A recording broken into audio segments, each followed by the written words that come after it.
ನಮ್ಮೆಲ್ಲರ ಅಚ್ಚುಮೆಚ್ಚಿನ ನಾಯಕರಾದಂತಹ ಎಚ್ ಬಸವರಾಜ್ ಅವರ ಇವತ್ತಿನ ದಿವಸ ಹುಟ್ಟುಹಬ್ಬದ ಕಾರ್ಯಕ್ರಮನ ನಾವು ನಮ್ಮ ಇಡೀ ಸ್ನೇಹಿತರ ತಂಡ ಆಚರಿಸ್ತಾ ಇದೀವಿ.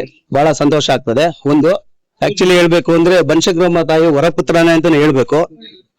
ಸತತವಾಗಿ 27 ವರ್ಷಗಳ ಕಾಲ 27 ವರ್ಷ ಅಂತ ಅನ್ಕೋತೀನಿ ಸಾಮೂಹಿಕ ವಿವಾಹನ ಆಚರಿಸ್ಕೊಂಡು ಬರ್ತಾ ಇದ್ದಾರೆ. ಇದರಿಂದ ಬಹಳಷ್ಟು ಜನ ದೀನ ದಲಿತರಿಗೂ ಬಡವರಿಗೂ ಅಸಹಾಯಕರಿಗೂ ಪ್ರತಿಯೊಬ್ಬರಿಗೂ ಅನುಕೂಲ ಆಗಿದೆ.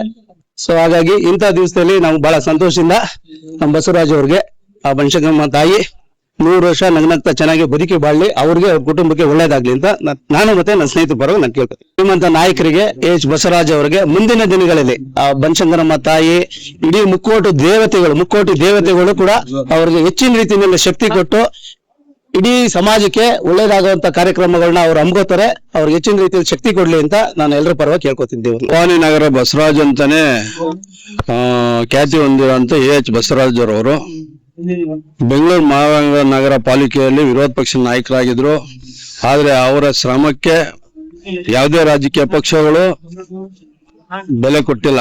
ಯಾಕೆಂದ್ರೆ ಅವರು ಈಗಾಗಲೇ ಇಷ್ಟೊತ್ತಿಗೆ ಅವರು ಬೆಂಗಳೂರು ನಗರದ ಒಂದು ಶಾಸಕರಾಗಿರ್ಬೇಕಾಯ್ತು. ಅದೇ ರೀತಿ ಬನಶಂಕರಿ ದೇವಸ್ಥಾನದಲ್ಲಿ ಸಾಮೂಹಿಕ ವಿವಾಹ ಅನ್ನೋ ಒಂದು ಹೊಸ ಒಂದು ಆವಿಷ್ಕಾರ ಅನ್ಬೋದು ಅಥವಾ ವೇದಿಕೆ ಅಂತ. ಅದರಲ್ಲಿ ಸಾವಿರಾರು ಮದುವೆಗಳು ನಡೆದು ಅದೇ 27 ವರ್ಷದಲ್ಲಿ 100 ಮದುವೆ ಮಾಡಿದ್ದಾರೆ. ನಮ್ಮ ದಾಮೋದರ್ ನಾಯ್ಡು ಮತ್ತು ಅವರ ಸಂಗಡಿಗರು, ಆಮೇಲೆ ಏನ್ ಭಾಜಪ ಅಂತ ಬಿಜೆಪಿ ಕಾರ್ಯಕರ್ತರ ಒಂದು ಸಹಯೋಗದಲ್ಲಿ ಅವರು ಇಲ್ಲಿವರೆಗೂ ಯಾವುದೇ ಚ್ಯುತಿ ಬರದೆ ಆ ಒಂದು ಕಾರ್ಯಕ್ರಮ ಸತತವಾಗಿ ನಡೆಸ್ಕೊಂಡ್ ಬಂದಿರೋರು ಯಾರನ್ನ ಇದ್ರೆ ಎಚ್ ಬಸವರಾಜ ಅಂತ ಒಂದು ಧೀಮಂತ ನಾಯಕ ಇರ್ಬೋದು. ಅಂತವ್ರಿಗೆ ಜನಪರ ಕಾಳಜಿ ಇರುವಂತವ್ರಿಗೆ, ಸಮಾಜದ ಏಳಿಗೆಗೋಸ್ಕರ ದುಡಿಬೇಕು ಅನ್ನೋರ್ಗೆ ಅವಕಾಶ ಕೊಡ್ಬೇಕಾಗಿರುವಂತ ಒಂದು ಕೆಲ್ಸನ ಪಕ್ಷದ ಹಿರಿಯ ಮುಖಂಡರು ಗಮನ ಕೊಡ್ಬೇಕು. ಎಲ್ಲೋ ಒಂದು ಪಕ್ಷ ಬಿಟ್ಟು ಹೋಗಿರ್ತಾರೆ, ಅವರು ಇಲ್ಲಿ ಬಂದವರಿಗೆ ತಿರುಗಿ ಅಂತವ್ರಿಗೆ ಅಧಿಕಾರ ಸಿಗ್ತದೆ ಹೊರತು ಪಕ್ಷ ಕಟ್ಟಿ ಜನಪರ ಕಾಳಜಿಯಿಂದ ಕೆಲಸ ಮಾಡುವಂತವ್ರಿಗೆ ಅವಕಾಶ ಕಲ್ಪಿಸ್ಕೊಡ್ಬೇಕು.